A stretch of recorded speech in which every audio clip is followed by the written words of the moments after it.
The early inspiration for Bernard the Buzzard Bag was that my husband and we lived, I still live, in a rural area outside of central Wisconsin. And so we have to drive into town for groceries and gas and that kind of thing. And then one particular summer, as we were driving, we were noticing that there were a lot of buzzards, just beautiful buzzards, feasting on the dead raccoons and the rabbits and stuff on our roadside. And we really enjoyed driving to town and coming up close to those buzzards, and then they'd fly away with their big, beautiful wings. And we just thought they were marvelous. And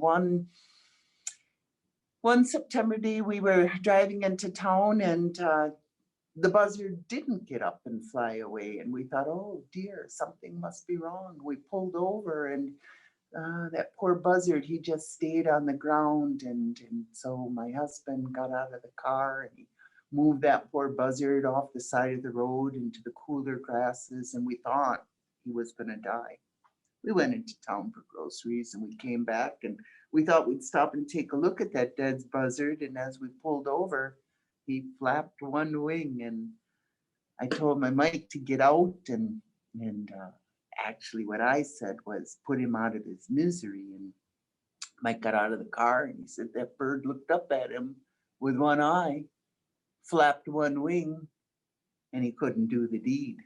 So what we did instead was we called a raptor recovery center. We put Bernard in the back of the car. We drove him 100 miles and we delivered him to REGI, Reggie, the recovery center. And unfortunately, Bernard did not survive the weekend. Internal injuries from a car is what they figured.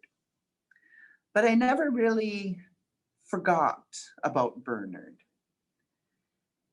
One day, about 5 seasons later, the husband and I were taking a walk around our 40-acre property, and it was a beautiful September afternoon, just bright and blue and just gorgeous. I looked up in the sky, and it was one of those days where the sun is out, but the moon's out at the same time in the middle of the day. And in between that sun and that moon, there was this amazing buzzard flying around, and I immediately remembered Bernard. And I thought to myself, I guess that's Bernard, and he wants me to beat him.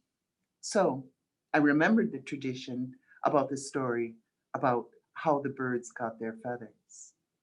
And that story features the buzzard and his particular responsibility and his particular role, and the help that he gets from deer in accomplishing his mission to ask if the birds might have clothing.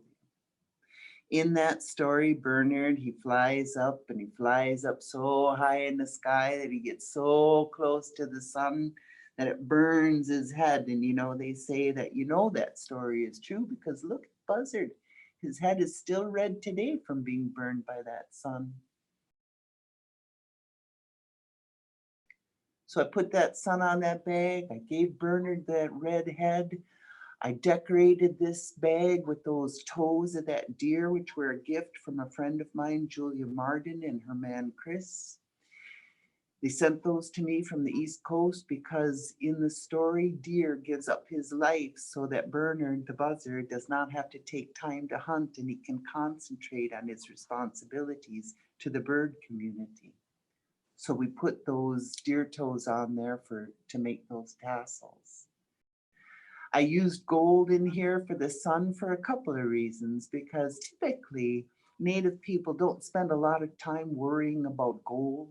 But in this particular case, those were a gift from Samuel Thomas. He and his mom had done some important work on power of place and strength of being, and they had visited power places around the world. And among those places, they visited the pyramids. And although, as I've said, Native people often don't work in gold, the Egyptians sure do. And so the work that Sam and his mom were inspired to do out of that trip to Egypt included golden beads. And when Sam came back, he handed me a handful of these 14-karat gold beads. And he said, well, maybe someday you'll do something nice. Who knows? So he gave me those beads. I hung on to them for 6 or 8 years. And the story of Bernard the Buzzard and that beautiful sun up in the sky, our elder brother, the sun, I thought that's the perfect use for these golden beads. You had asked me earlier, Gwen, how I make the choices for color, and I had said that I don't. And this is a perfect example of that. I don't choose that Bernard is a black buzzard. He is a black buzzard. I know, though, from looking at a black buzzard, that there are a lot of different kinds of black in his wings and his feathers and his body. And so I used 6 different kinds of black beads in his body to execute the reality of the differences of black in the feathers of a buzzard. I used red because his head is red.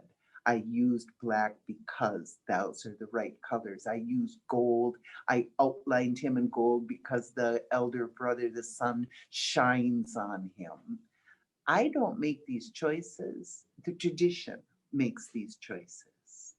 My job is to try to understand the tradition as well as I can so that I don't make mistakes, so that in 200 years, when somebody comes to your museum and visits with Bernard, I've given him everything he needs to convey his tradition to whatever audience comes to have a conversation with him.